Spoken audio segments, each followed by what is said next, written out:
àwọn àjọ tó ń rí sí ọkọ̀ òfurufú lórílẹ̀‐èdè yìí ìyẹn Nigeria Civil Aviation Authority NACA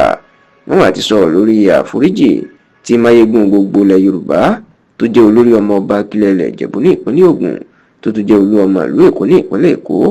ìyẹn Alhaji Wasiu Ayinde Ọmọgbọ́láhàn Anífowóṣe Marshal ẹni tí ó gbà yìí mọ̀ sí K1 The Ultimate tàbí Adéorí Ọ̀kín wọ́n máa ti sọ̀rọ̀ lórí àforíjì tí bàbá náà tí ó tọrọ tí wọ́n sì ti sọ ìgbésẹ̀ tó kàn tí wọ́n yóò gbé lórí ọ̀rọ̀ K1 The Ultimate báyìí. Kì í ṣe ìròyìn mọ́ rárá tàbí nǹkan tuntun pé lọ́jọ́ karùn-ún nínú oṣù kẹjọ ọdún tá a wà yìí ìyẹn ọjọ́ Ìṣẹ́gun ti ṣe Tuesday ọ̀sẹ̀ tó kọjá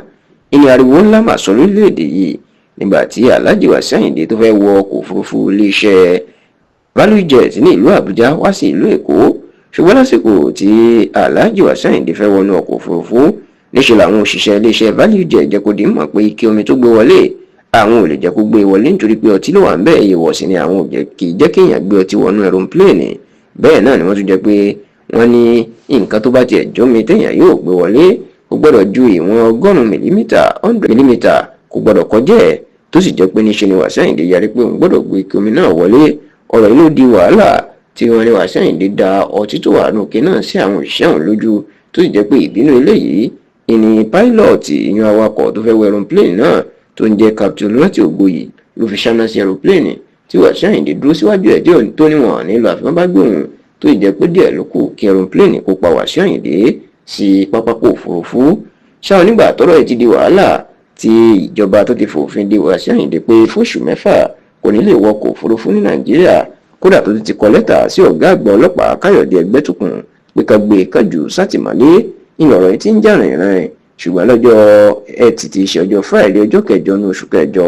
ìní Wasiu Ayinde máa lọ ṣe fídíò tó bẹ̀rẹ̀ sí ní máa bẹ̀bẹ̀ tó ń tọrọ àforíjì pé òun kábàámọ̀ ìṣẹ̀lẹ̀ náà ó ní kì í ṣe irú òun ló yẹ kán ti ẹ̀bá nídìí ẹ̀ bẹ́ẹ̀ ló ní kí gbogbo ọmọ Nàìjíríà àti àwọn tí ọ̀rọ̀ kàn àti gbogbo olólùfẹ́ òun kan ṣàforíjì fún òun bẹ́ẹ̀ ló wá tó wá jẹ́ kó dùn mọ̀ pé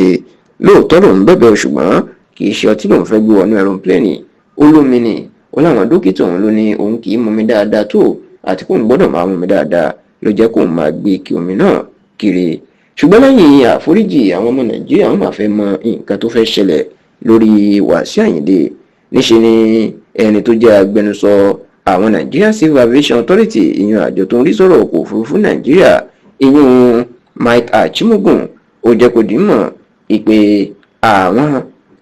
ọwọ́ àwọn kọ́ ni ọ̀rọ̀ kù sí báyìí ó ní ọwọ́ ẹni tí ọ̀rọ̀ kù sí báyìí ó ní ọ̀gá àgbà ọlọ́pàá ìyẹn Inspector General of Police Káyọ̀dé Ẹgbẹ́tókùn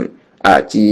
ẹni tó jẹ́ mínísítà ọ̀rọ̀ ìdájọ́ lórílẹ̀‐èdè yìí táwọn kọ lẹ́tà sí lórí ọ̀rọ̀ náà ìyẹn amòfin àgbà Lateef Fagbemi Senior Advocate of Nigeria SAN ó láwọn méjèèjì ìní àṣẹ àti agbára wà lọ́wọ́ wọn báyìí ọ̀rọ̀ ti kúrò lọ́wọ́ àwọn méjèèjì ni ó sì sọ nǹkan tí wọn yóò ṣe báyìí lórí àforíjì tí Wasiu Ayinde tó ṣẹ̀ṣẹ̀ tọrọ.